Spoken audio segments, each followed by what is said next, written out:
and we'll see how well I do this. But I'll at least get you the basics and kind of go through that. So, real quick, just so I've kind of covered everything and anything, I mean, you know, when it comes to masking in After Effects, you can use different techniques together. It doesn't have to be one or the other, ever. So, and I'm just going to start with nothing in here and just start with a composition. Masks are as simple as, if I just create a solid, so any object, a solid, video, whatever it is, doesn't matter. If you've got it selected and you use your pen tool or a geometric object, you can mask, you can do a regular, basically it's a vector mask for all intents and purposes. So if I select an ellipse, actually let's do a pen tool, just so that it's something kind of unique. So I can create sort of an odd shape, and when I close that mask, everything outside of it will be masked out. And if I take a look within my object, it adds a masks category, and then there's the mask, and we've got our different options for that mask. So, and with, you know, with a vector mask like this, I can still, if I grab this, click on a point, I can still edit it. I don't have to, you know, it's fully editable. And I can even animate it for that matter, because the path has a key, has a stopwatch against it. So it's, I can always animate and morph this path. So if I've ever talked about path morphing before, or just morphing in general, that's kind of what I'm talking about. Is whenever you got a just a path, you can keyframe it, come ahead, this composition's way too long.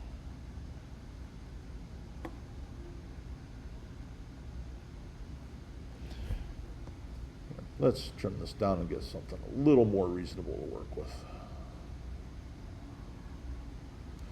So let's see, 2, 4, 5, let's go 7 seconds and trim that composition. Trim to the work area. All right. So I've got my keyframe. If I come ahead to a second or so, I can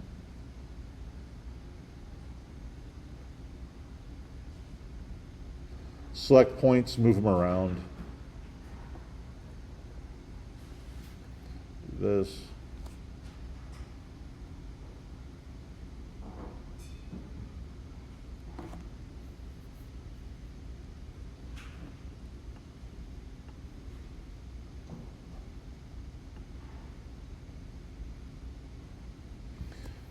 Move all my points around, and I can animate my mask pretty simply. So if I, kind of a weak example, but you see how we can animate those paths. And this mask, I mean, this is just a vector mask, basically. So anytime, any size I, size it to, it should stay nice and clean. And then I've got all these other options. I can feather it, soften the edges of it.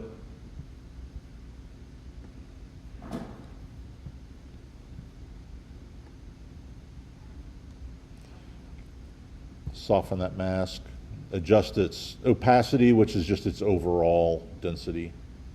And then I can expand it and contract it as well. So if I drew it, but it's a little big, I can contract the mask overall, or I can expand it overall. So, kind of, I mean, it's basic masking, but in the interest of kind of running through everything. In the interest of running through everything, I'll, that's the first one. So, and I can do that with, a path with my pen tool, and I can, even with this object selected, I can add a second mask to it. And bless you. So I can have multiple masks within an object, and you see the difference here. They all take on their own qualities. So this first one I feathered and kind of contracted. This one, the second one, I just keep as is, and I can kind of build masks this way. So if I grab just this one and let's see here. Grab it, and I'll pull it, in there. I can kind of compound one on top of the other. I can also, again, they're each separate, so the first one is set to add, which just basically means anything inside of the mask is going to be visible. If I change that to subtract, it flips the mask. So basically anything outside of it's visible. And this one's still set, the second one's still set to add, but I could set it to subtract. I could also set it to intersect. So where these two masks intersect,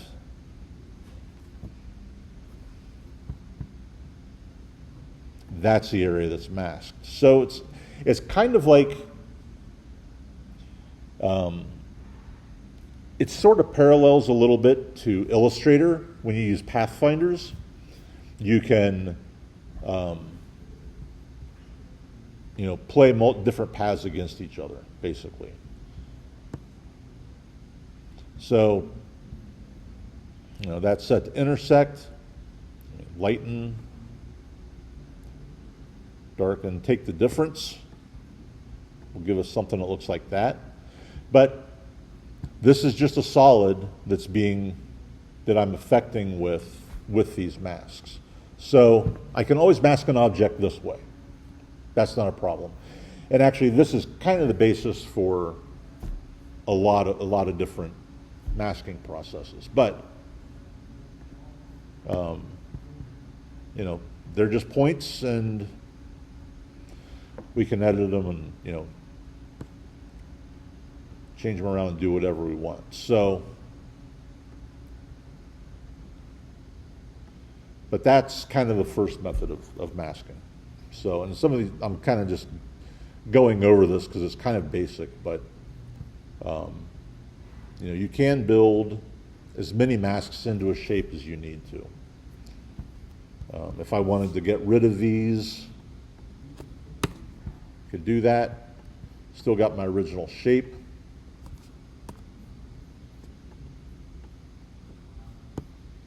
Composition.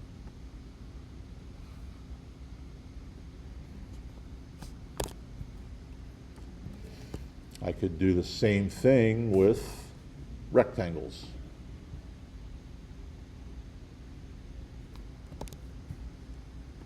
Make sure my solid's selected. I can draw multiple rectangles.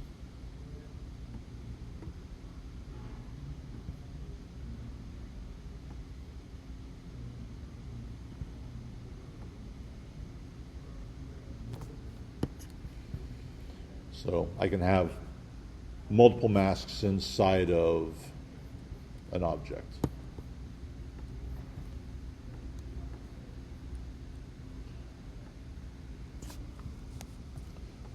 So that's the first method of masking. The first way to do it. That's what I was breaking. What's that? I was breaking factor. I was just about. Okay. That's just like that. Okay.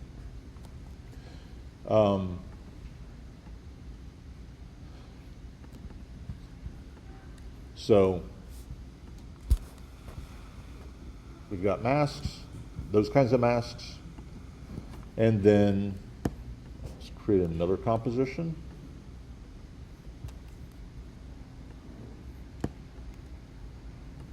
And I'm just going to do the same thing. I'm going to drop my solid back in here.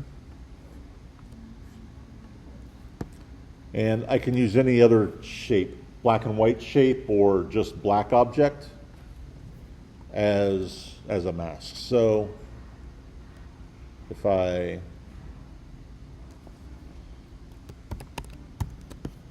use type,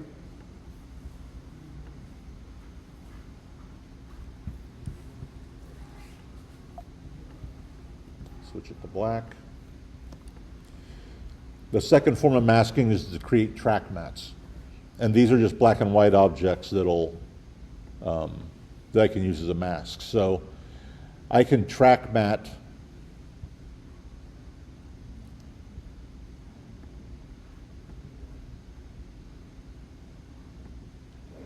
use the word mask as a mat here. Use track mat, and I can, from my solid object, I'll use the word mask as my mask. And which basically hides the type itself, but it uses the shape itself as a mask. So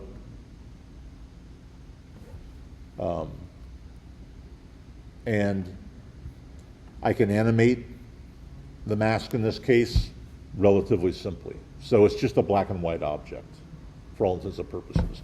I can use it also for, if I go grab, I might as well go grab my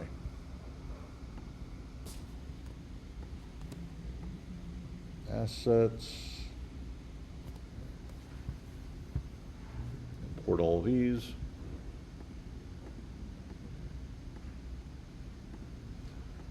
So if I've got this piece of video,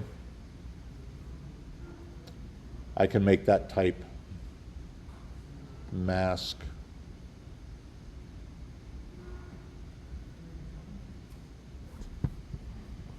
the video. It's the size of that to make it worthwhile here.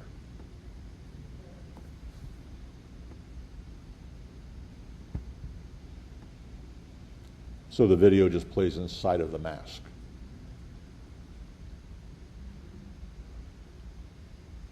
And it's, you know, that's rather useful for, I mean, I can drop, let's grab that same object, I'm going to drop it beneath, and then maybe I grab a, let's go over to my effects and presets, grab a blur effect of some kind. Actually, I just want a Gaussian blur.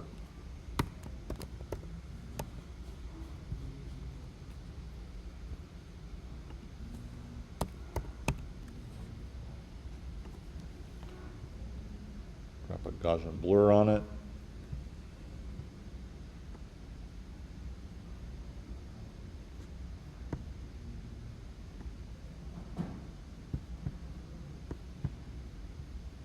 And maybe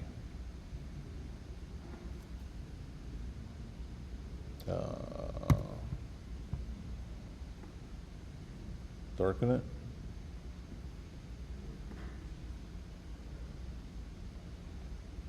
So I can use that type to kind of mask out and give different effects to my video. I can also, one of the benefits of a mask like this is that I can animate it as well. So, you know, my video could start out fairly blurry, but I can easily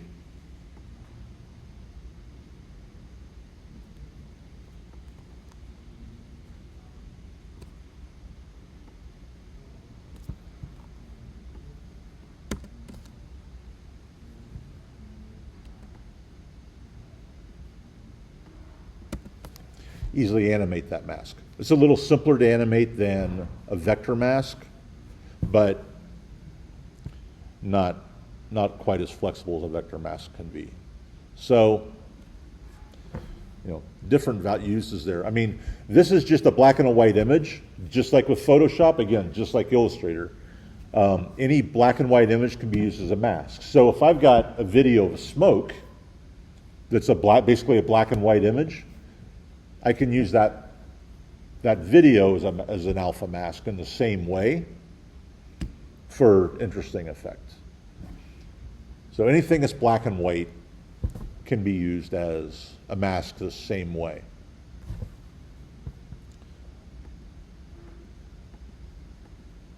So, those are the first two basic forms of masking, which I'm sure we've all used, but in the interest of being complete,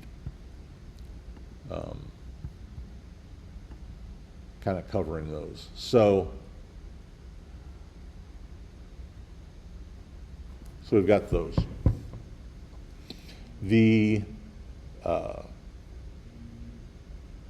Which kind of brings me to green screen or chroma key. So anytime you've got a piece of footage that has, and usually chroma key is set, generally you'll shoot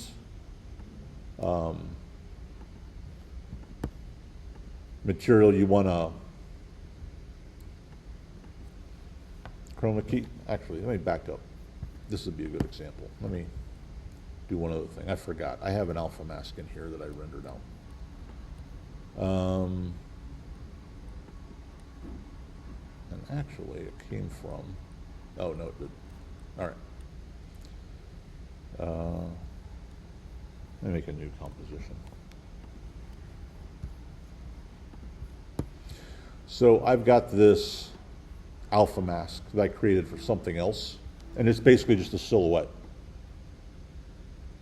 It's a karate guy, by and large. And I could make solid. Let's make it orange. And then, again, as a track matte, I can use that alpha mask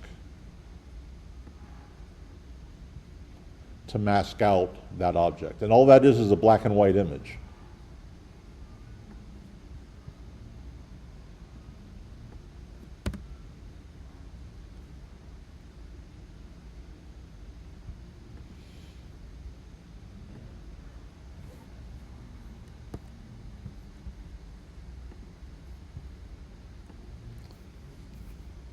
Create some type.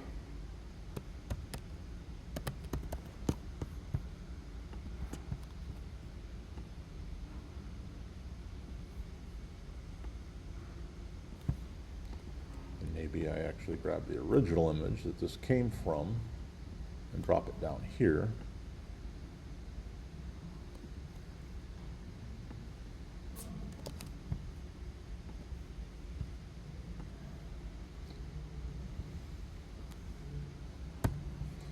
Grab my type.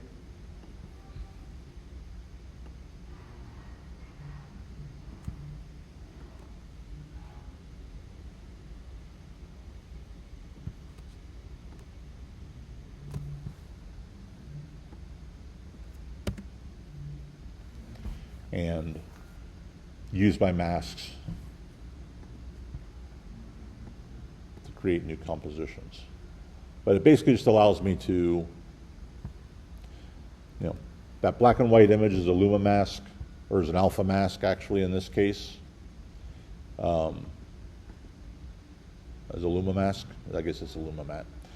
Allows me to use that black and white image as a mask. So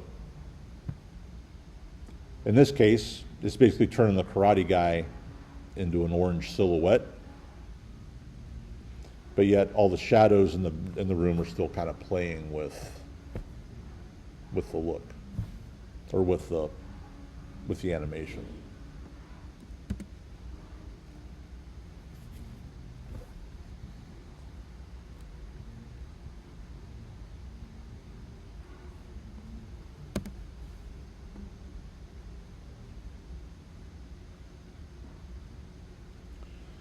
So we've got that. But the real purpose of all this is the new composition. I've got, let's start off with this guy.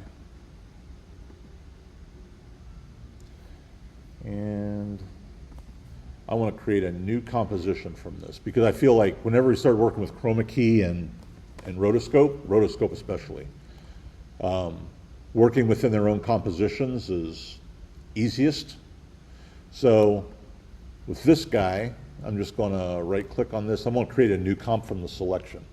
So the reason I do it this way is that usually we want to make sure that our comps match all the details of our footage, size, resolution, frame rate, and everything else.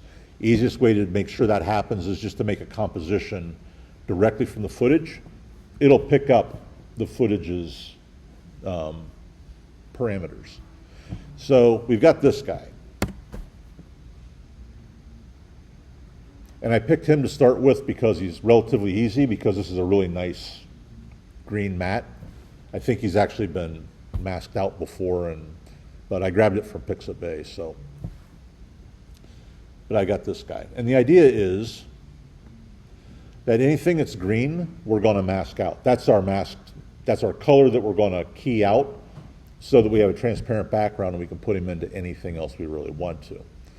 And usually whenever you'll green screen stuff, it's always a good idea to have a concept of what you're going to key an object into, what the background's going to be, so that if you have the opportunity to shoot the video with the green screen in it yourself, you can position lighting in the appropriate way and that kind of thing. These I'm just grabbing from online for demonstration purposes, but ideally the footage will be shot on a green screen and you'd have some idea of what it was you were going to do with it before you ever shot it. So when you know, then you can light it appropriately and all of those things. But this will just kind of key out the green, place them on an object and call it a day. So the second thing about this piece of footage is that most of the time you get a green screen, it's not as clean as this. So this should make this first one easy, but a lot of times, you know, if it's shot in a studio with a large green cyclone behind it, or like in a photo lab down here or something like that, you'll have darker areas. So it's not going to be a pure green background like we've got here. A lot of times, you know, it'll be darker in the edges and where the sweep goes back and then curves up the wall. Usually it'll be a little bit darker. So you've got to kind of work around that stuff. And it's not too hard to do, but that's the second thing we usually have with the green screen. And even if the green does cover the entire piece of footage, or even if, I mean, a lot of times you'll shoot it or you'll get footage where the green screen doesn't cover the entire background. And maybe they sometimes peek outside of it. You got to know how to handle that as well. So we're going to start with this and work our way through. And although it's not super necessary for this piece, what's usually a good step is to use the pin mask that I showed, or the vector mask that I showed you earlier, in conjunction with your Chroma key, so that we can focus on the areas that really matter and not worry about whatever might be going on out here in the edges. So I'm just going to grab my pen tool and draw real quick around this guy.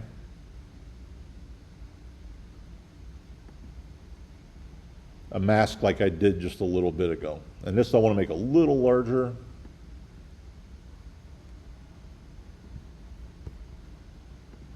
And we'll grab that, kind of pull it down here, just to get something that's fairly even. If I scrub across this, I just want to make sure he never leaves.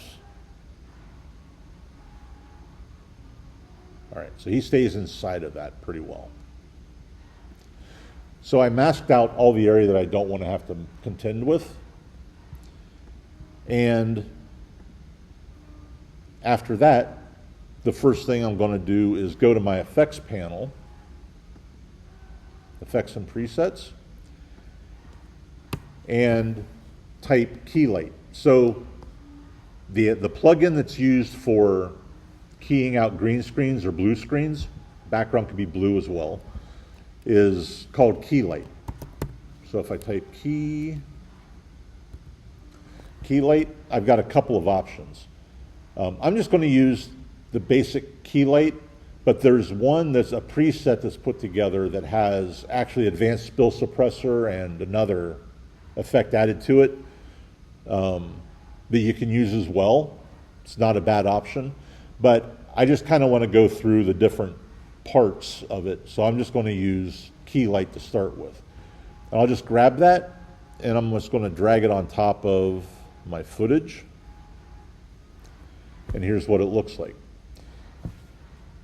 And really, you know, I want the green area to become my, that's what I want to key out. So I just need to select the screen color. And let's actually move this back to intermediate result to start with. And I'm just going to grab this eyedropper and come in here next to my little guy and click in the green area. And you'll see that it pretty quickly masks all of that out.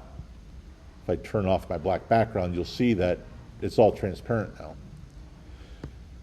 By itself, it's not perfect. Even something as simple as this, because this guy has a lot of green in him. So I'm keying out the green of the background, but it stands to reason that if I go back here to my transparency grid and zoom in here, I'm also keying out some of the green that's in his face, and I need to correct for that.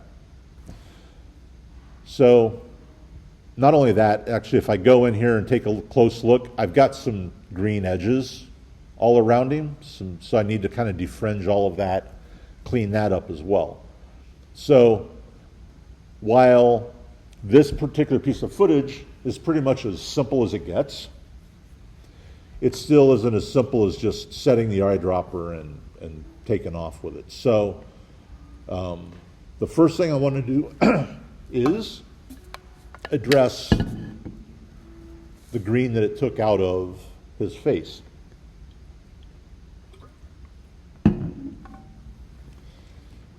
So it's easy to see what's going, here it's a little tougher to see what's going on, but I've got these different ways I can view my mask. If I look at my source alpha, that's the pen tool, that's the one I created with the pen. But I've got a screen mat that I can look at. And the screen mat is showing me exactly why I'm getting a little bit of show through on my transparency grid, because this area right in here, this bit of gray is creating transparency. So I got the screen mat that I can look at this with. I've also got combined mat. Let's see if it, actually I want to drop this to about a third. And then there's also status, which is really a lot messier, but again, can be useful to see, to tell what's going on. So I'm just going to switch it back to screen mat, because this gives me the best indication.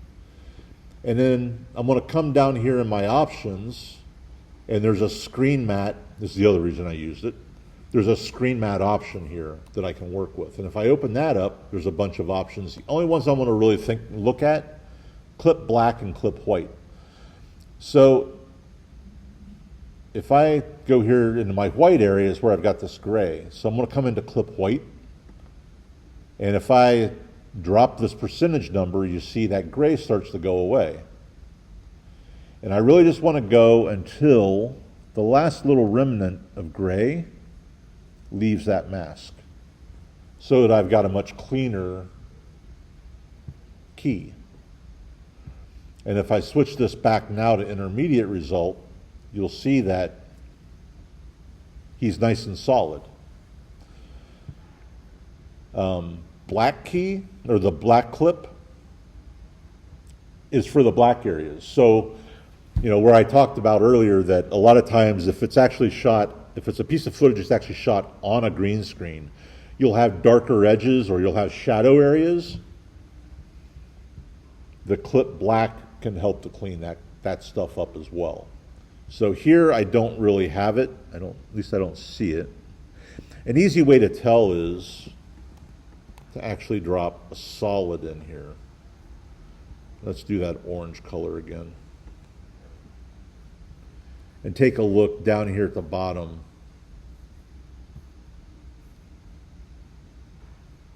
I'm not really getting any shadows at all. I wonder if let's see, if I go into this pen tool mask I did, if I turn this to none, what does that give me? Okay, I thought maybe there might be some dirt in here if I kind of switch that back, but there's not. So, back to add. All right, so then I'm just going to start looking at the edges, which is my next thing to kind of work out. And I'm going to do that with another add-on. If I type refine, I want to refine hard matte. And basically this is going to help me refine the edges. So refine hard matte, I'm going to drop that on here. Let's close up our key light.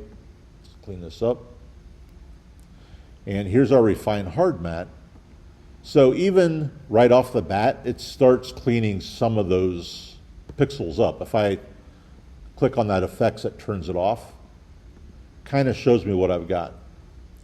And by default, it's feathering it 2 pixels. Maybe I'll make that 5. Let's see what we get. Yeah. Let's go back to 2. And then contrast, I can shift the edge, which will basically choke the mask. So if I'm on it in the contrast, I think if I drop the contrast, it should help a little bit. So I'm dropping the contrast of the edge, that black and white, which is helping a little.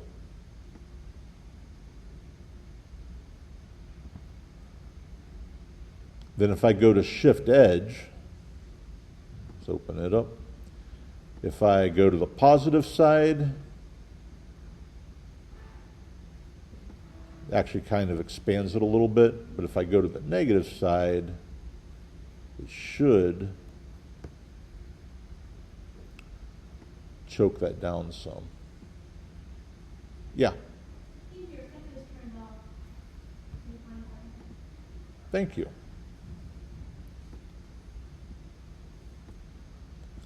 I was kind of curious as to why it wasn't doing as much as I expected it to do.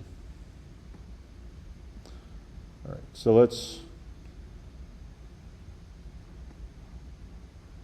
so if I shift this edge in, I start to pull that away. And actually maybe my contrast, I should pull that back up a bit maybe.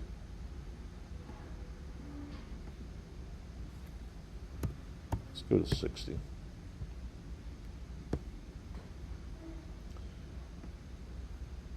Reduce chatter, smooths off the edges just a little bit. And I'm looking at this at 300%, so I'm going to get a little bit of raggedy edge on this, but it's starting to look a little bit better. And if I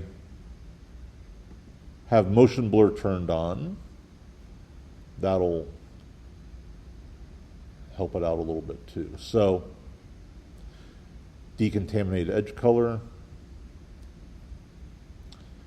All of these defaults work pretty well together. Without it, more green. And then extend it where it's smooth. So everything I add to it cleans it up even more. And when I go back here to look at it at 100%,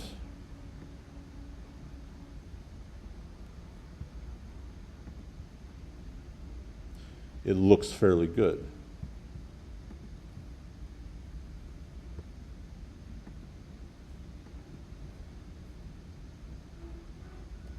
So we can kind of clean up that way. And I'm going to feather the edge just a little bit more. Let's go to 5. Just to smooth it off a little bit. So now I've got all of that done. Kind of masked him out.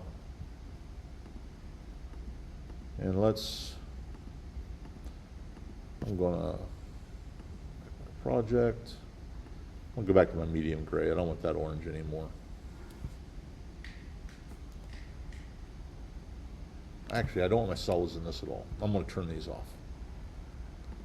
Hide those, so I've just got him. And then if I go back to one of my other compositions, I can now take this little guy, drop him into it.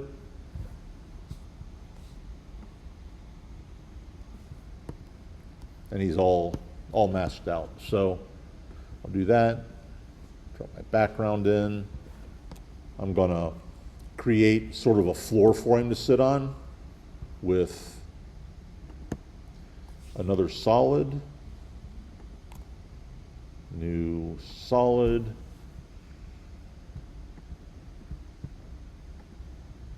start with that color and then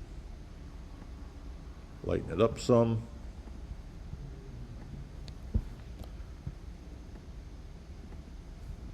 And use use my rectangle and kind of mask that out.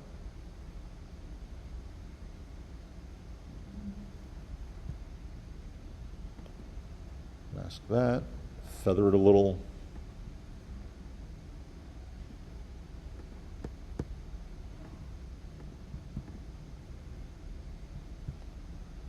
And if I play this guy through,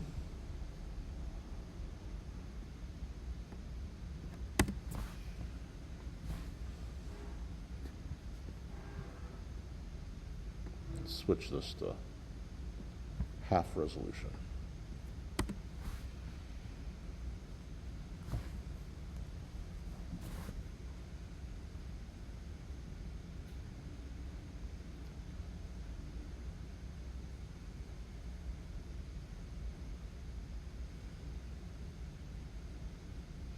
And I can put anything behind him now that I need to.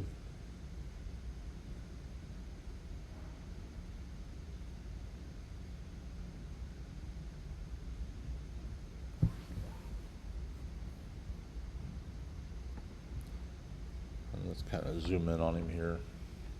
I want to see if let's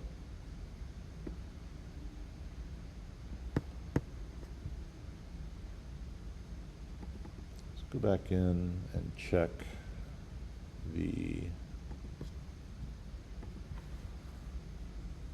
motion blur.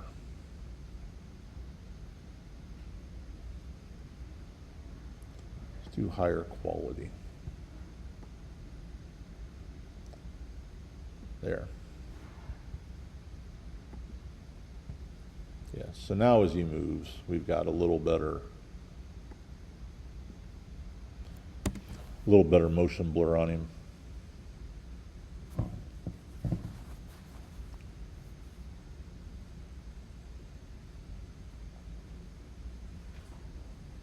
To help sell that.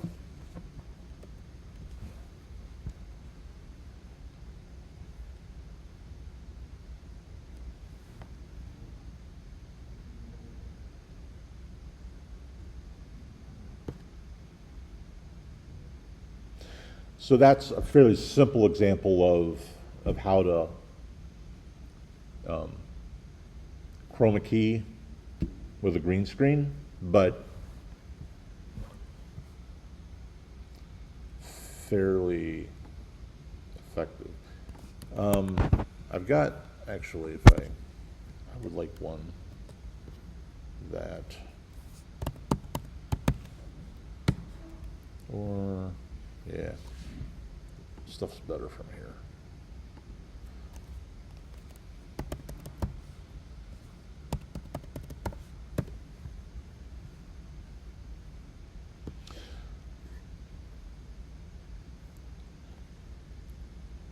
So when I talk about green screens not being totally clean and totally pure, this is kind of what I mean. So this is still, we can still key this, but we've got shadows and other stuff to kind of contend with. Plus, this guy's got green in him, so that's going to be kind of a little bit of a challenge. But why don't I download that? I think this is better to do than the other one I've got. Something like this. See what happens.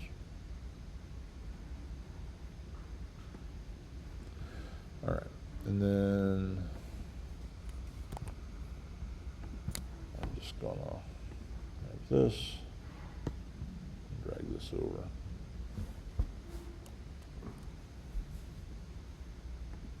All right. So this guy, we're going to create a new comp from that selection.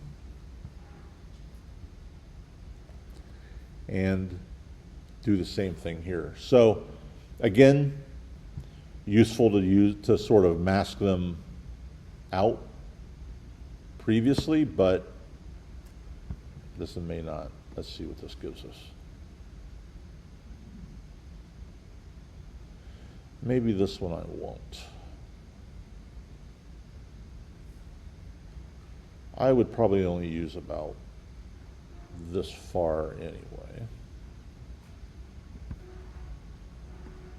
So why don't we trim that in?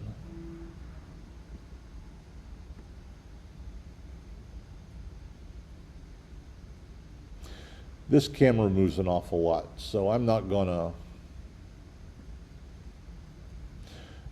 normally I would sort of pre-mask this so I didn't have to contend with all the darker areas out here. Maybe I should. Okay, I'm gonna do it anyway. So, and this is good because I'm just gonna kind of roughly outline this. So what I'm doing here is kind of a good lead into the roto, but, and I'm just being real loose about what I outline here, but when it comes to rotoscoping or rotomasking, this is the method that they used before After Effects before Adobe built this rotoscope tool, which basically amounted to, you've had to outline things in Photoshop before with a pen tool, you know, a lot of detail. Exactly the same thing here, except you've got to do it frame by frame. So rotoscoping prior to the whole green screen concept, as well as the Rotobrush, was quite literally outlining frame by frame a subject. And that's still done some, but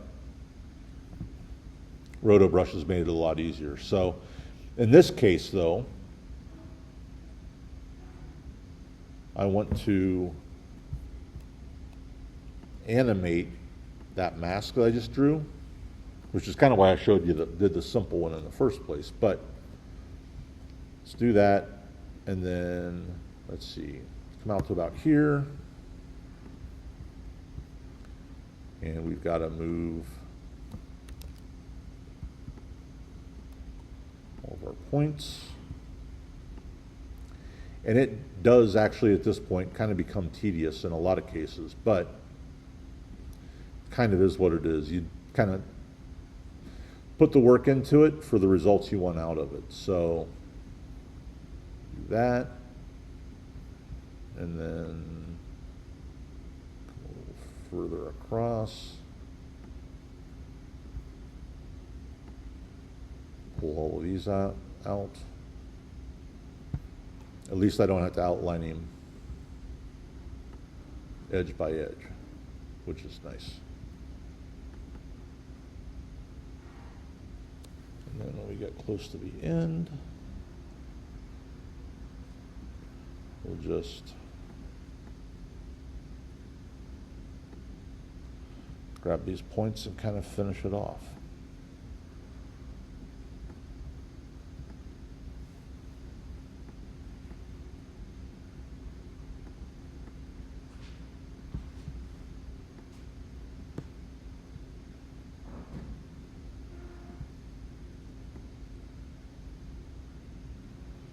And in some areas, I just kind of need to go back at some point, like there. I think I'll pull this way out.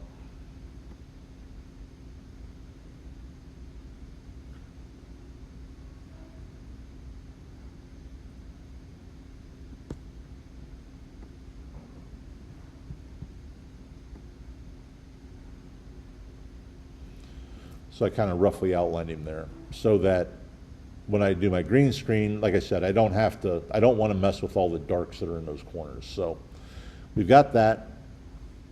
And now we'll just go back to our effects panel. Key light.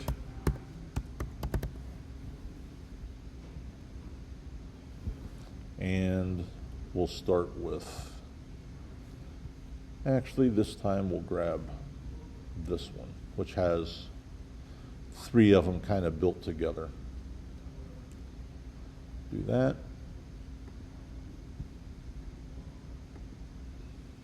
Oh.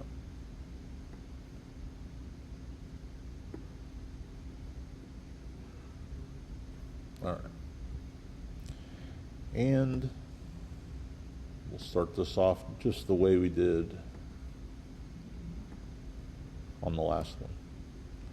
So really what I want to do is find a good representative sample. We'll try here.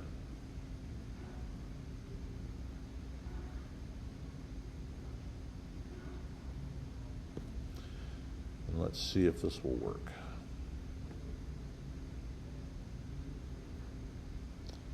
So let's go to our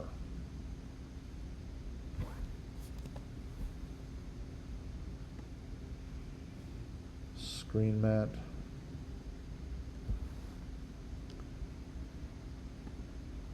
And let's see what happens if we, all right, so I got to pull that really pretty far.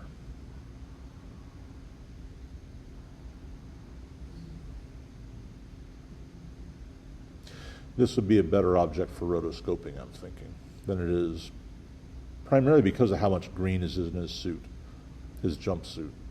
So, let's take a look at the clip black. I can pull some of that back, but I'm not going to be able to pull these areas back. Sometimes it doesn't work, just doesn't work super well on certain images.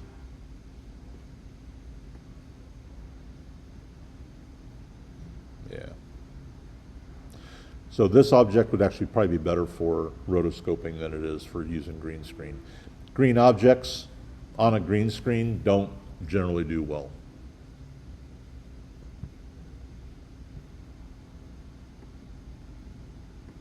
Which I guess I knew whenever I picked it, but I kind of wanted to see what it would do, so. All right. Or I would need to manually rotoscope him.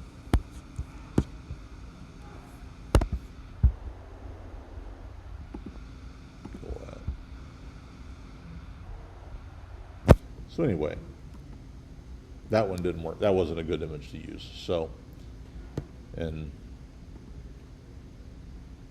I'm not going to sit here and outline him fold by fold in his clothing. So we'll go to this guy instead. I've got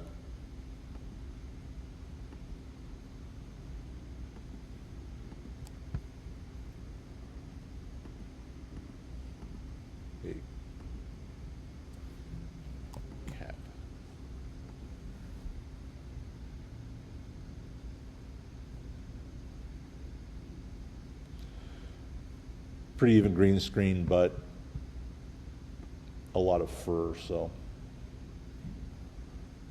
Just drag our key light on top of that.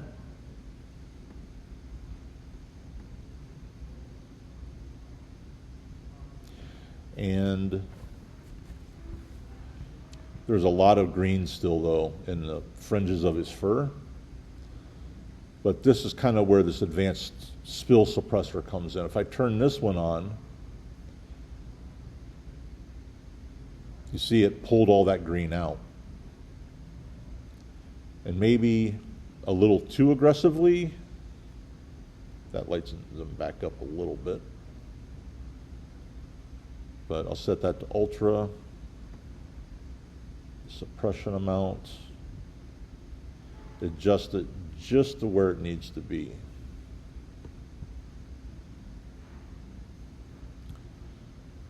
And then a bunch of different settings here I can work with, but if I change this from immediate to final result, kind of cleans it up even better.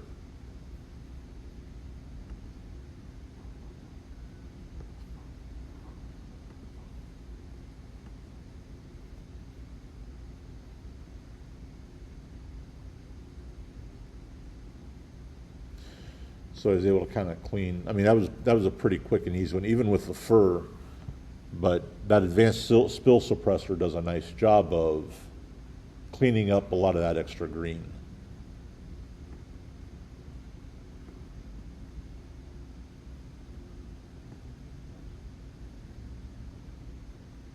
And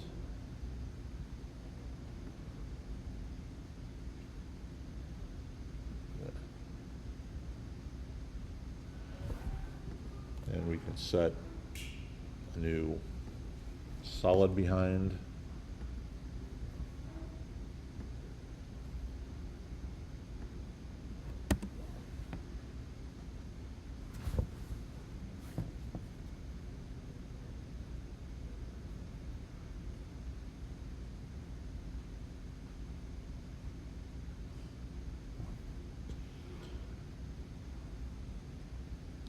Let's kind of zoom in on him here a little bit. So, and this kind of kept, because I didn't go in and really fine tune a lot. This kept some of my shadows in place, which is kind of nice. When he gets up, we kind of see the shadows here and underneath. I select this, let's look at the screen mat. Oh. And let's just go ahead back into that screen mat setting and set our clip white down until just the gray just barely leaves.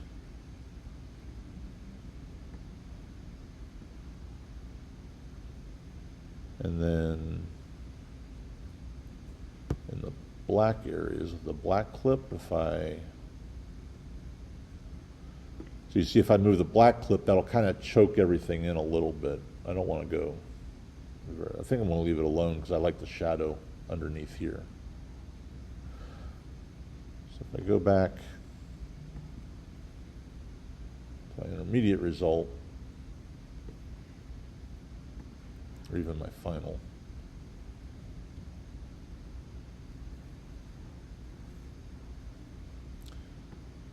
intermediate result looks nicer.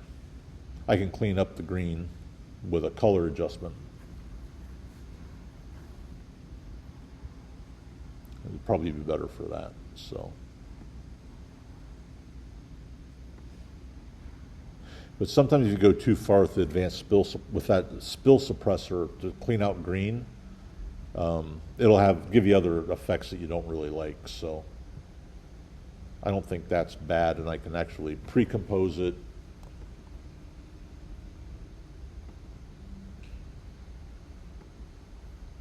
And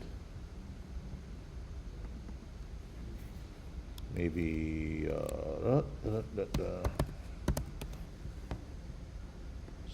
curves for color correction.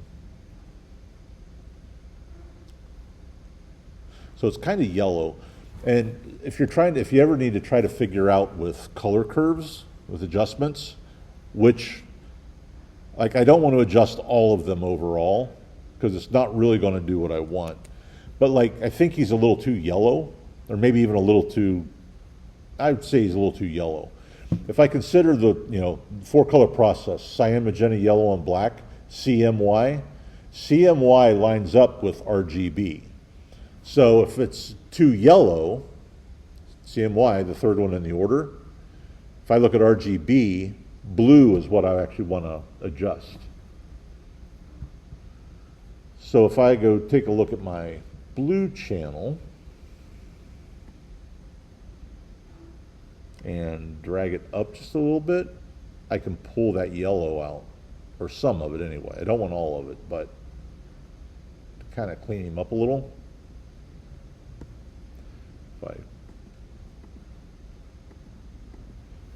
So that kind of makes his color just a little nicer.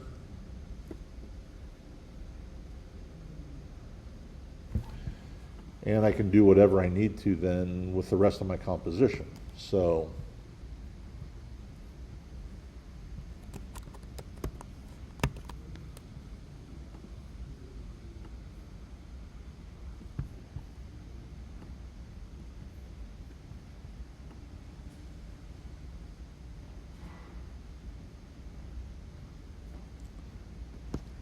that allows me to,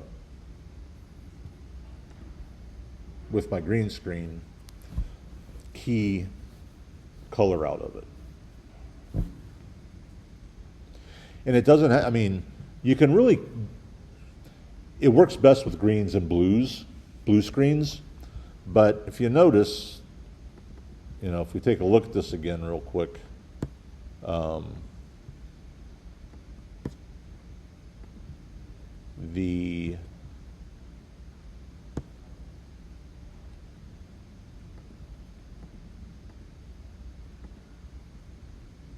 not what I wanted.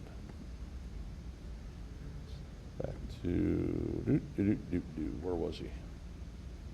Oh, let's recompose that. Go to my project.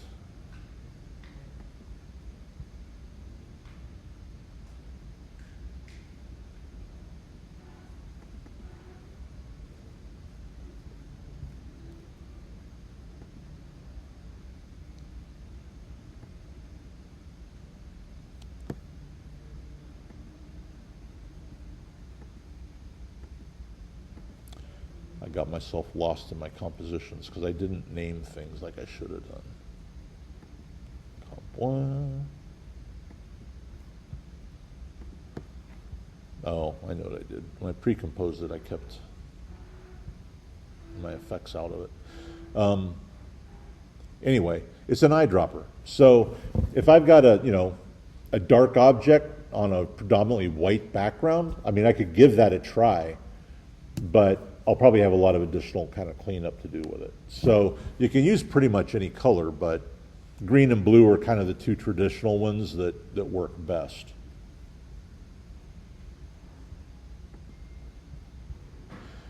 Any questions before I move on from green screen? Chroma key. So, so that's chroma key. Anything you find, with green screen background in it, is pretty much, it's a fairly easy process to kind of clean that up. So, moving on from that,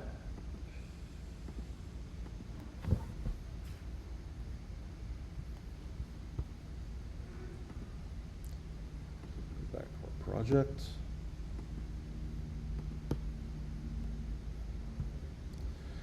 And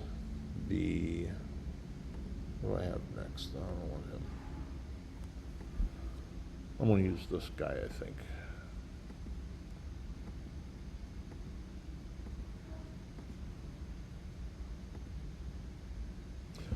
All right, so the last one I'm going to do is rotoscope. And create a new comp from the, so rotoscope is especially important that your frame rate matches, your frame rates, that your the frame rate and your resolutions all match up. So rather than create a composition and drop our object into it, again, I'm just going to create, right click, I'm just going to create a comp from the selection. I'm going to do all my rotoscoping in this comp. It's an oversized comp, which is nice because then I've got, you know, room I can work. But this will ensure that my frame rate and everything matches up so that the rotoscoping process works well.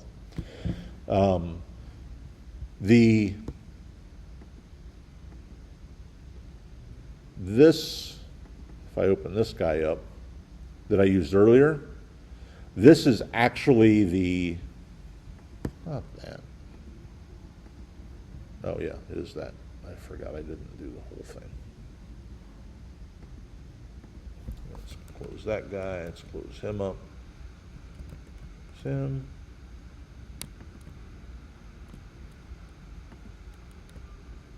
Let's close that and close that. All right.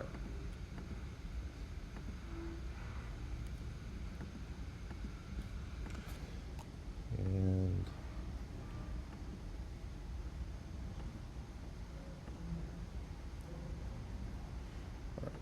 so here's my comp I'm going to work with. But the alpha mask I used earlier was actually made from the rotoscope mask. And I was able to render that out separately, which is, rotoscoping is very taxing on a computer. It's, takes a lot of juice to do it. So it's best if you know how much of your footage you actually want to rotoscope and only rotoscope that part. So like this piece of footage alone is about 30 seconds long, 27 seconds long. I'm not going to use all of that, and I don't want to rotoscope that much. So what's usually a good idea is roughing everything together. And if I use my pen tool, I could really kind of quickly rough him out, put him into whatever background I wanted to use, and see, kind of roughly mock up my final composition to be able to tell what I want to use and what I don't want to use. So that's the first thing. The second, I think I'm just going to use like the first 8 seconds or so, 6 or 8 seconds. So I'm just going to, within my composition, I'm just going to drag my trim bar down. And although it doesn't really affect my roto at all, it gives me a kind of a guide to work towards. So with this footage selected, I'm going to go up here to my Rotobrush tool, and you'll see that there's 2 different options. There's Rotobrush tool as well as Refine Edge. Refine Edge is generally used for hair and really fine detail areas. It works well on hair. Here, I may or may not need it, but I'm just going to select the regular Rotobrush tool, and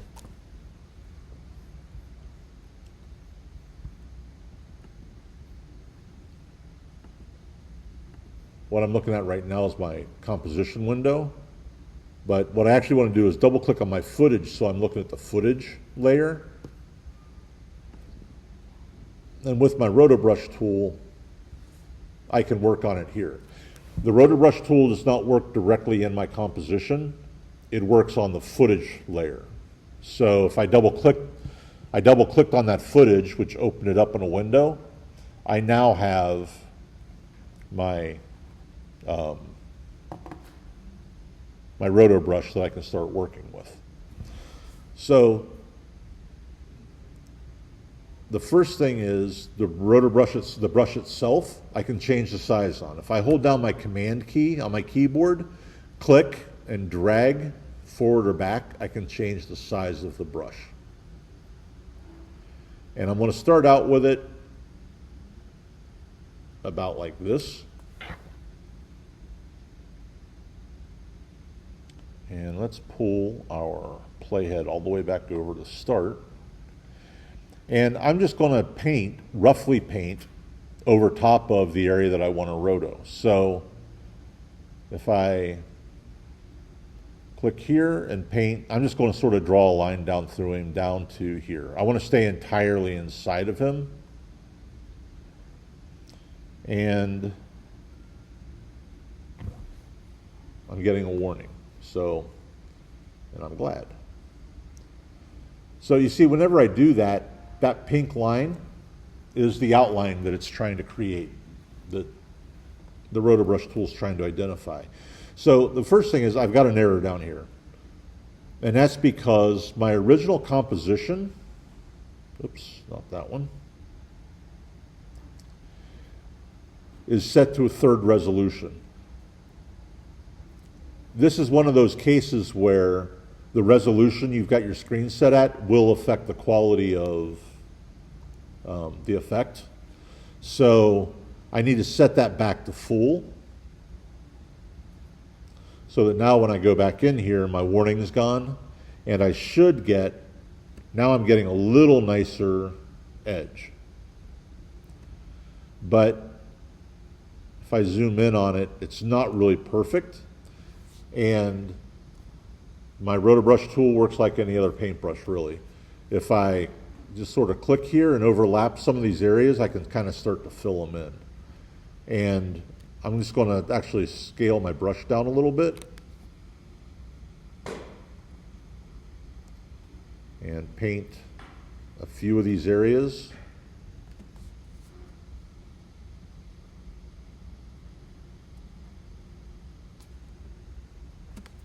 And here the lines inside of the belt. So we'll just kind of come down here. I don't want to go outside of, I don't want to paint on the line. Didn't want to do that. I don't want to paint on the line. I want to paint inside of the object and just touch on the areas that I need to add. And as I come down here, I need to kind of grab this area. Okay, got a little overeager, but that's all right. I'll fix it. And then I'll come down into his foot and mask that. Scale my brush down some more.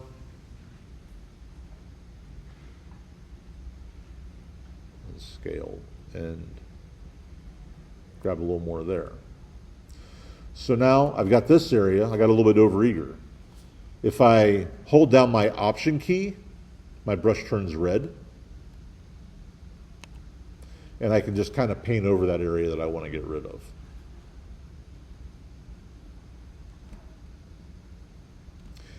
And the only other area I don't like is right in here, but, well, we'll try it. Just pull our brush way down. Oops. What I actually want to do is subtract this area.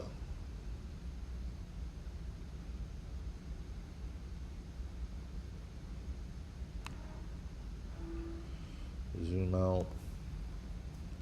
All right, so I've got a decent outline. Sometimes it's kind of hard to tell what you've really got with this outline. There are other ways we can view this. So the icon down here in our bar, the one that's highlighted here,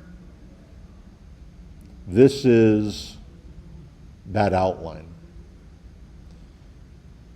If I go over here to the next one, this is an alpha overlay. This gives me a fairly good idea of what my alpha mask actually looks like. It looks like what we're familiar with from Photoshop. So that's a good way kind of looking at it and seeing what we've got. And then if I don't like having red as my mask color, I can change it by clicking here. I could change it to purple maybe, something slightly lavender, I don't know. Even to change the opacity, but this, you know, does a decent job of telling me what it is I'm working with. I'm going to go back to red on this. So I know I only want 8 seconds, and all I've done so far is cleaned up a frame. So the time I've spent for one frame. If I were to hit the space bar now, this would play through, and actually it would actually try to match my edges all the way through this clip. So the first thing I want to actually do here is, if I look at this area down here, this is the equivalent of a timeline, this gray bar underneath the time bar. If I come out here to the end and grab that end, I can kind of crop this down, much like this bar does down, my trim bar does down here. And then I'm just going to start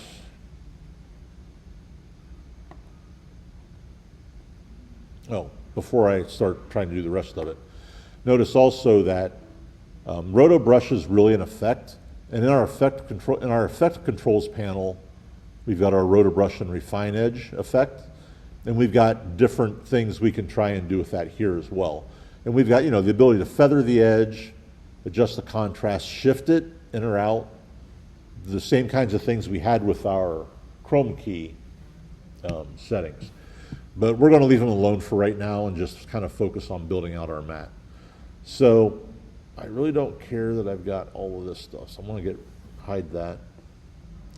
And we are just going to take this, zoom back a little bit, and I'm just going to grab the playhead and kind of scrub across and watch. And as I go frame by frame, it's matching up, or trying to match up my outline that I set.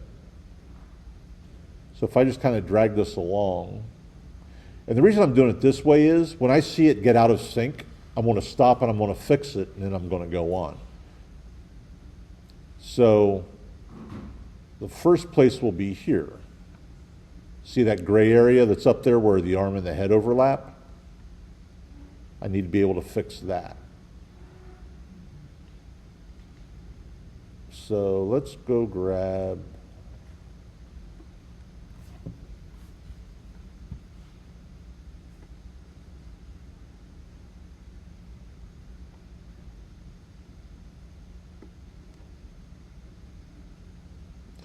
let's start there. And with my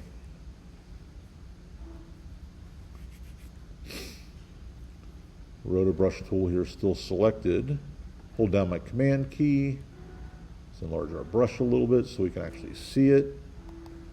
Hold down my option key, and I'm just going to click right in that gray area.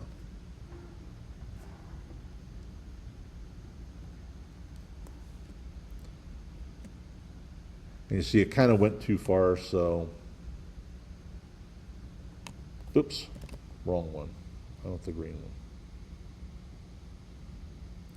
Clean that up. And now then I'm going to scrub back a little bit and scrub forward.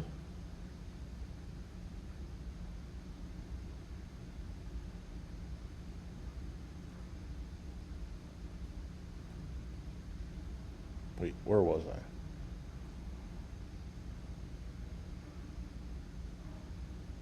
There we are. All right.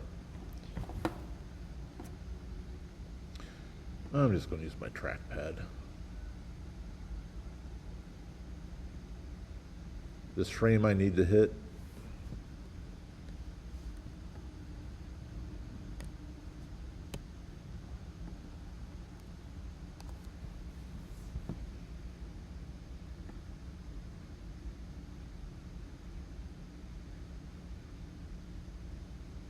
And how accurate I need to be kind of depends upon what I'm going to do with it. But it's not too bad so far.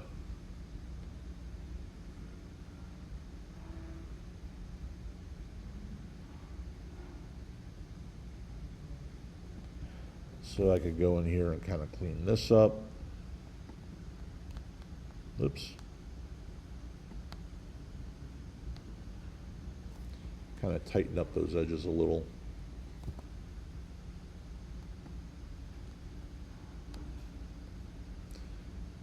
And it's just kind of a tedious process going through it and cleaning it up. But once you finish it and you do a good job, it's really, kind of rewarding. I mean, it's like anything. The quality of the job you do, the better the results, of your final product. So taking the time to kind of go through this and get things right. Let that one go. There we are. So I need to fix in here.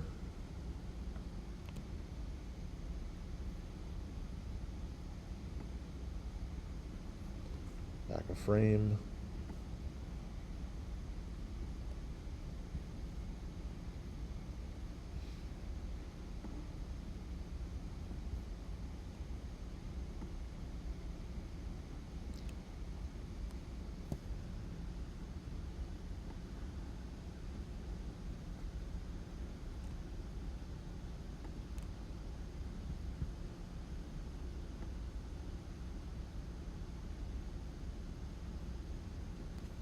Ooh.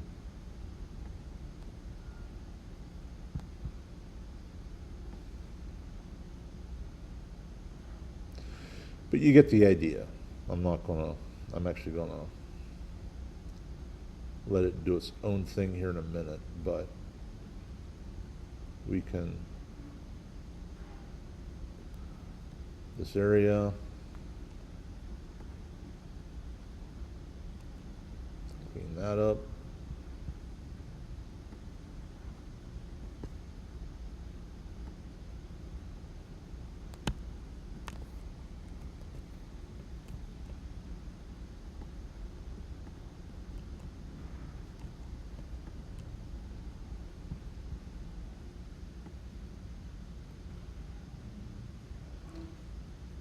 And while it's not absolutely perfect, we're going to be able to kind of mask some of this as well.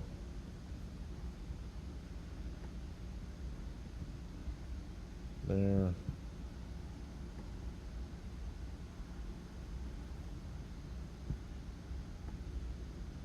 Take this back here. Nope.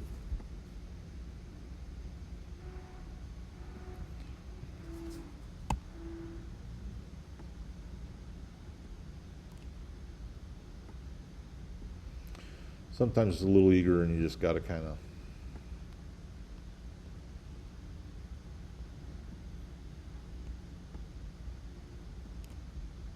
there. And while it's tedious, it beats the living crap out of having to go in with a pen tool and outline him frame by frame.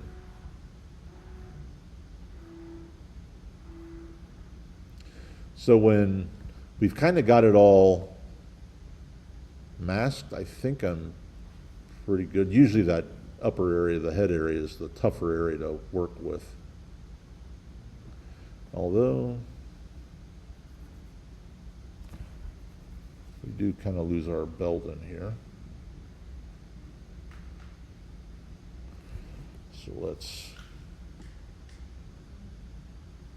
grab that. And we just go back, just kind of scrub through it, and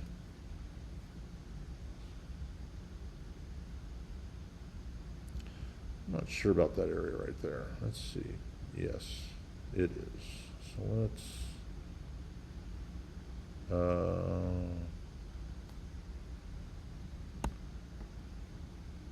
think we'll lose some of that. Let's try that.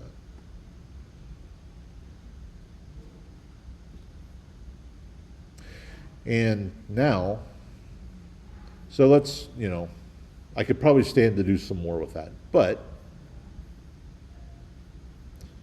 kind of rotoed him. I could feather, right now it's feathering 5 pixels. I could probably shift the edge a little bit, which would pull it in.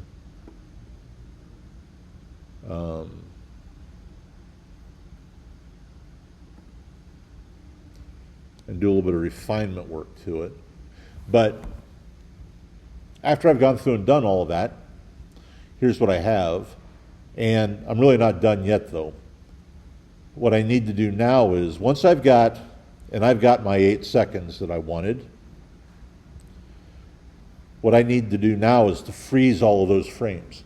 I can still edit those as they are, but once I freeze them, I can't edit them anymore. I can freeze them, then if I find a mistake, I can go back and unfreeze them, but freezing them just locks in the mask and makes sure that After Effects doesn't need to recalculate that every single time. So I've kind of cleaned all of that up, hit the freeze button, and it's going to go through. It's actually going to want to do the entire clip, but I'm just going to, when it gets out here, I'm going to stop it. So, and we can see it going through frame by frame, just basically fixing or freezing all of my edits and adjustments that I made. And it takes a little bit, but it's just kind of what it is. Actually, it'll stop out here just after 8 seconds. So, but imagine if I tried to do the entire 30 seconds worth of clip, we'd be sitting here till 9 o'clock, which none of us want to do. So, and it does tell me that that it's frozen, and that's great. So remember that I put this in its own compositions now so that I can create a new composition and drop this into it and use it as a piece of outlined artwork. But one other thing before I go and do that, I don't want After Effects to have to calculate this all the time.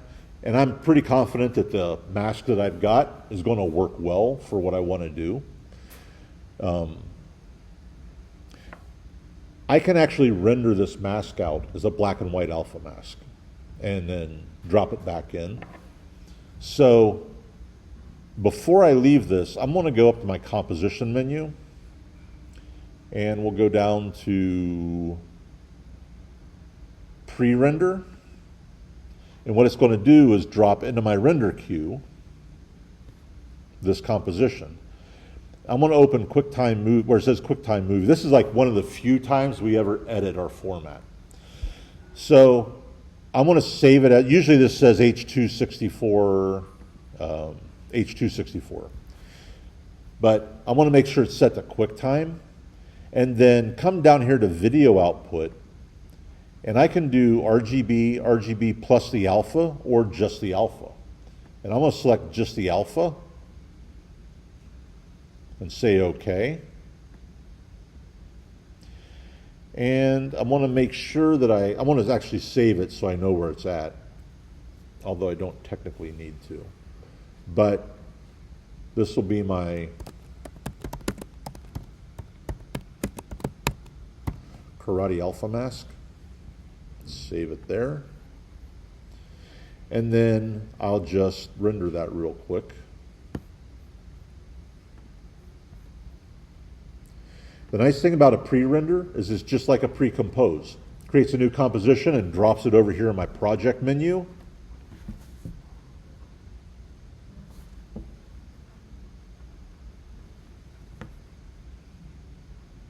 And when it's done, it drops that alpha mask right here. Wait.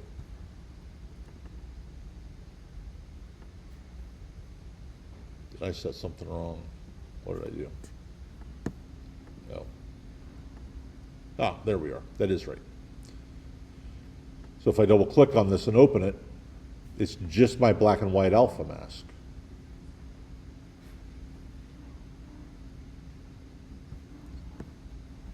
So I'm going to leave this, but what I can do is, since I rendered that alpha mask out, I can use that now as the mask for my video if I want to. And that'll actually lessen the strain on my computer because it takes far less processor power to use the alpha mask than it does this roto mask that I've created. And if I want to do that, then I'll just grab my original piece of footage and my alpha mask, create a new comp from both of those,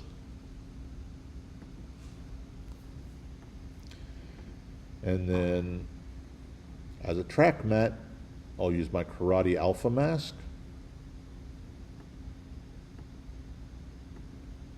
create a Luma mat. Oh, wait, did I do something backwards? What did I do?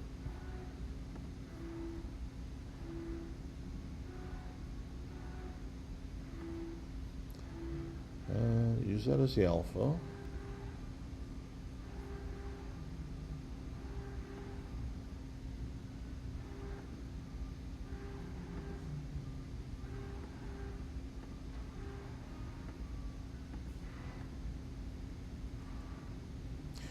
What am I looking at that's wrong? Looking at something wrong.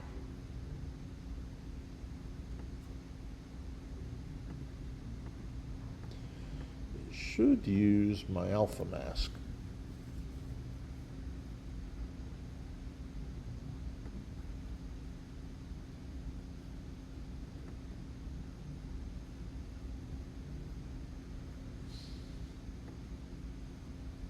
Oh, okay, something's not right. What's not right?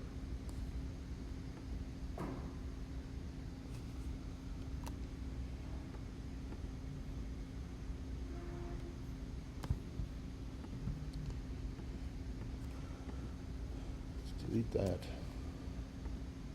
Grab this there.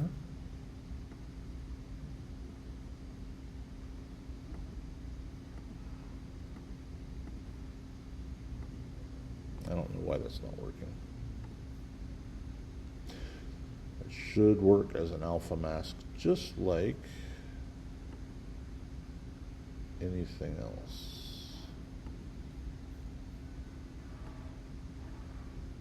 Oh, there we go. There.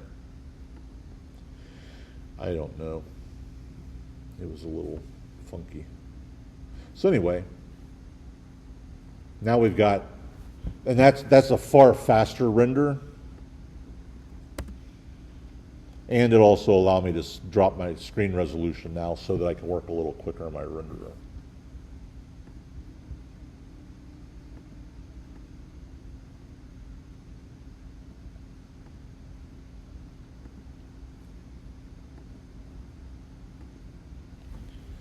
So I should probably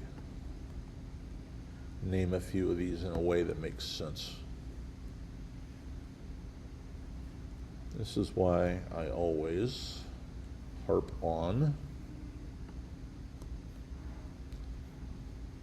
3 frames per second 2. So I guess that's this one. Why I always harp on naming compositions and layers. All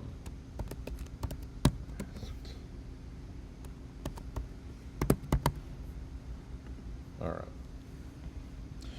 But that last step there, creating the alpha mask, is just something you have to do, but it can be helpful if you know what you're doing and know what your composition is going to be and whatnot. So we've outlined him. We can, let's take a look at our solids. Drop medium gray behind it.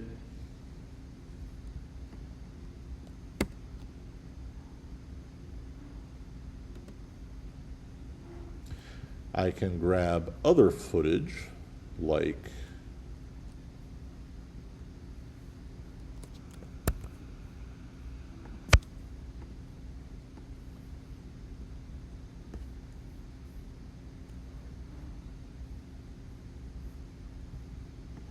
this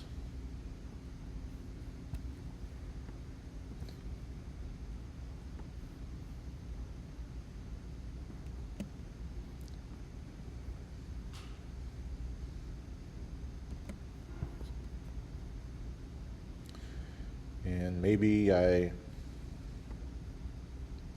kind of do some different things with him. So he kind of gets lost there in all of that busyness, but I could take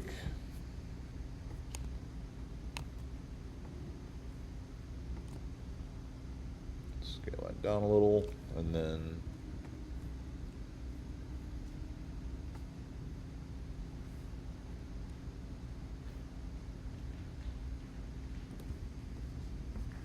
take an ellipse.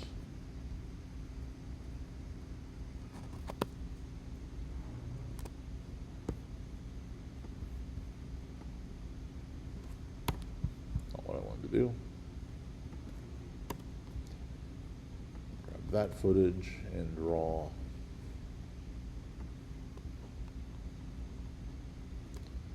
a circle.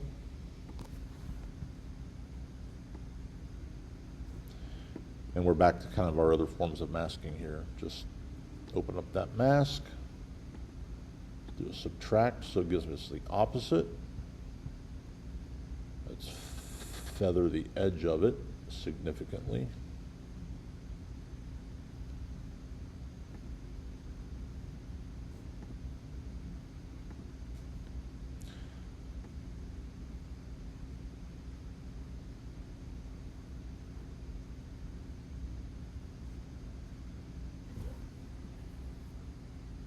Got that all going on. Maybe we motion blur our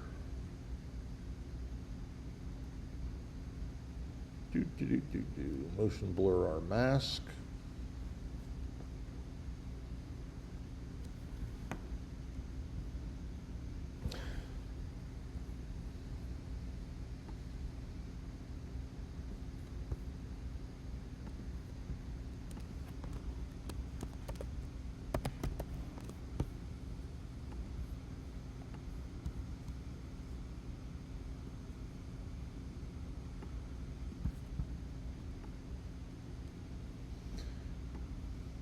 Layer stuff all we want.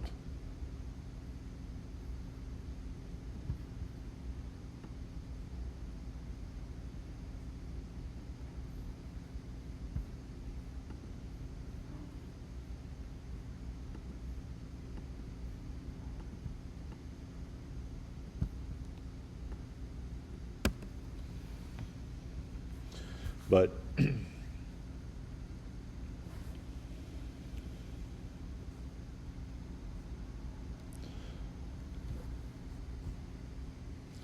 so that's how we rotomask.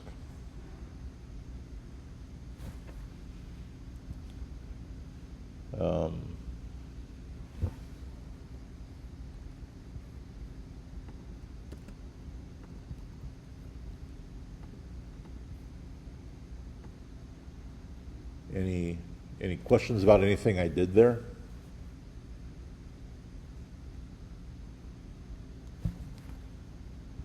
It's the same kind of process that does, and Tony had sent this to me. I didn't bookmark it, but I will put it up on Brightspace.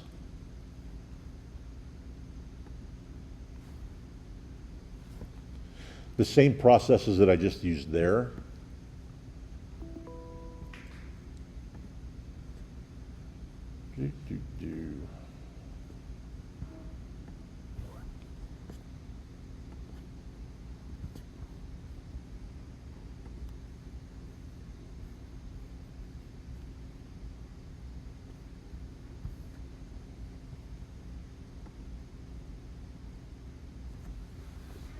Are used to create these kinds of things.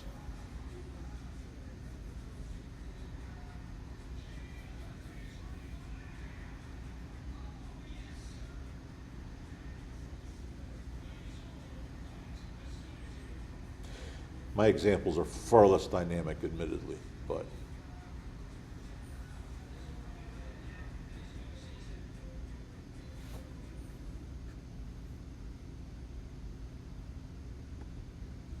so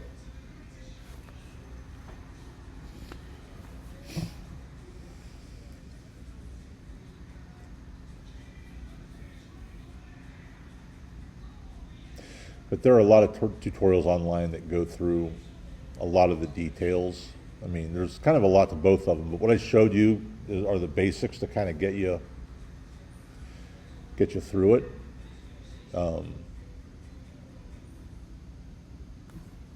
But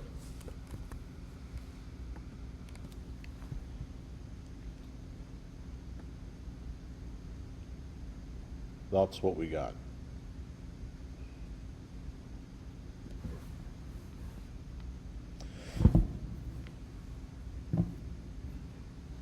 No questions? All right. So that was an hour and a half, so that's plenty much for that.